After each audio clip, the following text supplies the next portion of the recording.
तो चलिए दोस्तों शुरू करते हैं।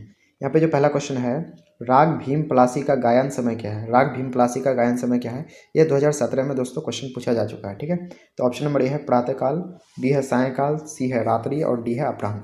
तो इसका जो राइट आंसर होगा ऑप्शन नंबर डी यानी कि अपराह्न। ठीक है, आगे संगीत रत्नाकर के लेखक कौन थे? संगीत रत्नाकर के लेखक कौन थे? तो ऑप्शन नंबर ए है मतंग, बी है नारद, सी है शारंगदेव और डी है भरत। तो इसका जो राइट आंसर होगा दोस्तों ऑप्शन नंबर सी होगा शारंगदेव। ठीक है,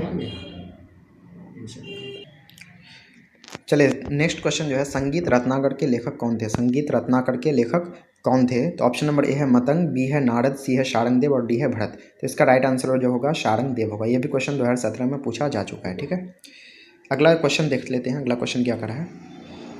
अगला जो क्वेश्चन कह रहा है वो है, निम्नलिखित रागों में से किसमें दोनों मध्यम लगते हैं? निम्नलिखित रागों में से किसमें दोनों मध्यम लगते हैं? तो ये भी 2017 में क्वेश्चन पूछा जा चुका है, इसलिए काफ़ी इंपॉर्टेंट क्वेश्चन है। बोल रहा है देश, भीम पलासी, भैरव, केदार। तो इसका राइट आंसर होगा केदार। ठीक है, तिलवाड़ा ताल में कितनी मात्राएं हैं? तो ये वेरी इंपॉर्टेंट क्वेश्चन है। ठीक है, तिलवाड़ा ताल में कितनी मात्राएं हैं? तो जैसे का ऑप्शन आप देख पा रहे हैं 12, 14, 10, 16। तो इसका राइट आंसर है 16। ठीक है, आप इसको जरूर ध्यान रखेंगे। आगे राग देश का समवादी स्वर क्या है? राग देश का समवादी स्वर क्या है? तो इसका राइट आंसर होगा प। ठीक है, ध्रुव पद में कितनी वाणियाँ हैं? तो ध्रुव पद में जो है वो कितनी वाणियाँ हैं? तो 4 वाणियाँ हैं। आप इसको जरूर ध्यान रखेंगे। ठीक है, नेक्स्ट क्वेश्चन जो है वो है, कहड़वा ताल में कितने विभाग हैं? कहड़वा ताल में कितने विभाग हैं? तो यहाँ पे जो है इसका राइट आंसर होगा 2। ठीक है, कहड़वा ताल में कितने विभाग हैं? 2 विभाग हैं कहड़वा ताल में। आगे है राग यमन डैश थाट से उत्पन्न हुआ है, यानी कि राग यमन जो है वो किस थाट से उत्पन्न हुआ है? तो इसका राइट है आंसर है कल्याण। कल्याण थाट से उत्पन्न हुआ है। ये भी 2017 में पूछा जा चुका है। ठीक है, विद्यापति गीत किस अंचल का है? विद्यापति गीत जो है वो किस अंचल का है? तो मिथिला, बिहार, उड़ीसा, अरुणाचल प्रदेश। तो इसका राइट आंसर होगा मिथिला। ठीक है, आगे थाट कितने होते हैं? Very important question. थाट कितने होते हैं? 18, 10, 20, 12। तो इसका राइट आंसर होगा 10, यानी कि थाट जो है थाटों की संख्या कितनी होती है? 10 होती है। ठीक है, किस राग में दोनों मौ का प्रयोग होता है? किस राग में दोनों मौ का प्रयोग होता है? तो यमन, केदार, देश, खमाज। तो इसका right answer option number B यानी कि केदार। ठीक है, नेक्स्ट है, किस राग में रे एवं ध स्वर कोमल लगते हैं? तो इसका राइट आंसर होगा भैरव। ठीक है, भरत मुनि की रचना है। Very important question. भरत मुनि की रचना है ताल लिपि, नाट्य शास्त्र, स्वर लिपि, भजनावली। तो इसका राइट आंसर होगा ऑप्शन नंबर बी यानी कि नाट्य शास्त्र। नेक्स्ट क्वेश्चन जो है वो है, 4 ताल में कितनी तालियां होती है? तो नाम ही है 4 ताल, यानी कि 4 ताल नाम ही है। 4 ताल में कितनी तालियां होंगी? 4 होंगी। ठीक है, ताल में 2 चिन्ह का क्या मतलब होता है? Very important question. ताल में जो है 2 चिन्ह का क्या मतलब होता है? तो इसका मतलब होता है दूसरी ताली, यानी कि पहला चिन्ह का मतलब पहली ताली और दूसरा चिन्ह का मतलब दूसरी ताली।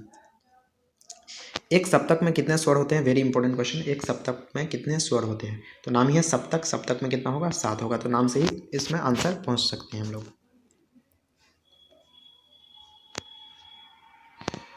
आगे है, नी रे ग रे नी रे सा किस राग का पकड़ है? तो यहाँ पे जो राइट आंसर होगा वो होगा यमन। ठीक है, 3 ताल में कितनी मात्राएं होती है? तो 3 ताल में जो है वो कितनी मात्राएं होती है? वो 16 होती है। ठीक है,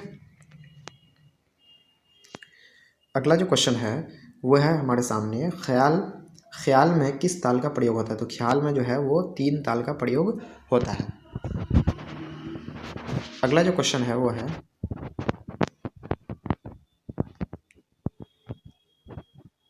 अगर राग भैरव का गायन समय क्या है? तो राग भैरव का जो है गायन समय क्या है? प्रातःकाल है। अब ध्यान रखिएगा प्रातःकाल। जाति कितनी होती है? तो जाति जो होती है वो होती है 3। ध्यान रखिएगा। उस्ताद जाकिर हुसैन कौन सा वाद्य बजाते हैं? Very important question. उस्ताद जाकिर हुसैन जो है वो कौन सा वाद्य बजाते हैं? तो इसका जो राइट आंसर होगा वो तबला वादक थे, यानी कि उस्ताद जाकिर हुसैन। ठीक है, नेक्स्ट है, राग यमन का वादी स्वर क्या है? राग यमन का वादी स्वर क्या है? तो इसका राइट आंसर हो जाएगा ऑप्शन नंबर ए यानी कि ग। सप्तक कितने प्रकार के होते हैं? तो सप्तक के कितने प्रकार के होते हैं? 3 प्रकार के होते हैं। ठीक है, संगीत में मुख्यतः कितनी पद्धतियाँ पाई जाती है? तो संगीत में जो है वो 2 पद्धतियाँ पाई जाती है। चलिए नेक्स्ट क्वेश्चन की ओर बढ़ते हैं।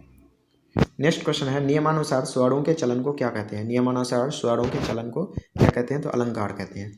नेक्स्ट, निम्न में से किस राग में तीव्र में का प्रयोग होता है?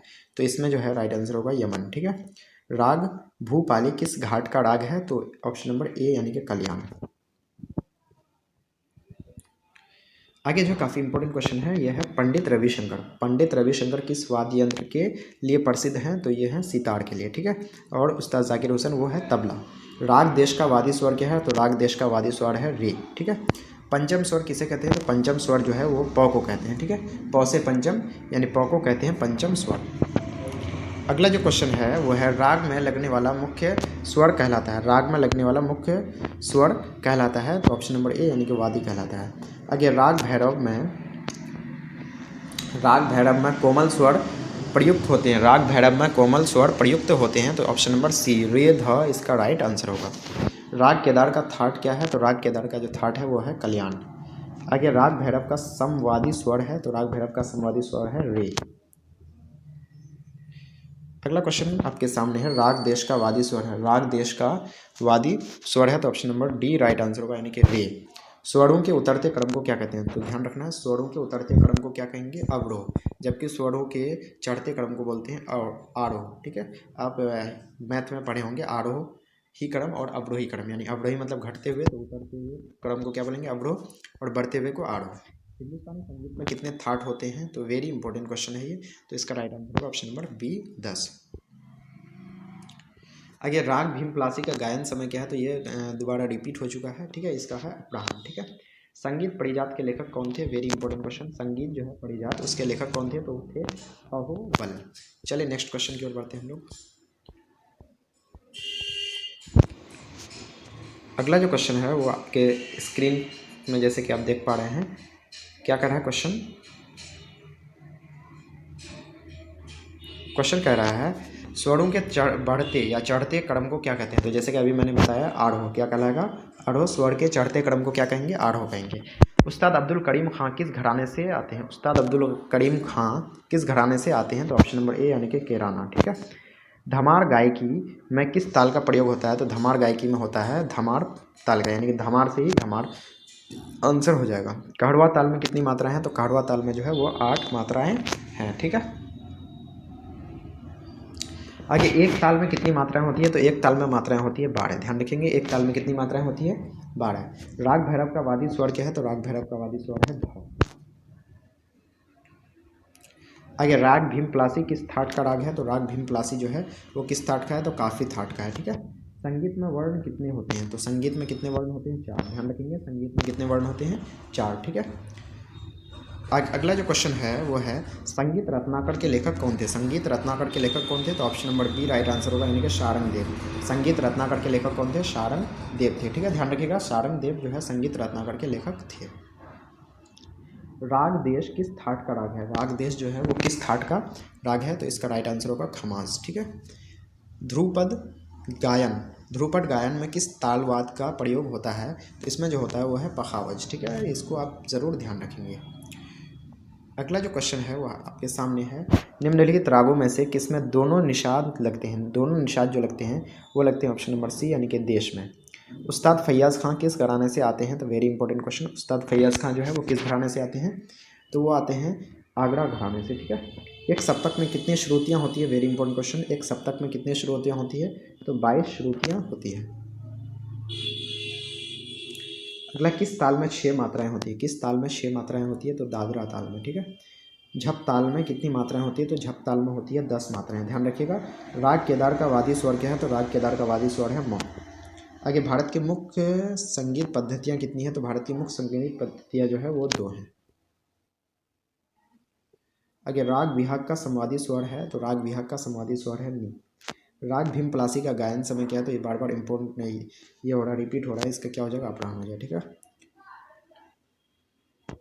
भूपाली डैश प्रकार का राग है? भूपाली डैश प्रकार का राग है, तो किस प्रकार का? तो औरव प्रकार का राग है कौन? भूपाली, ठीक है।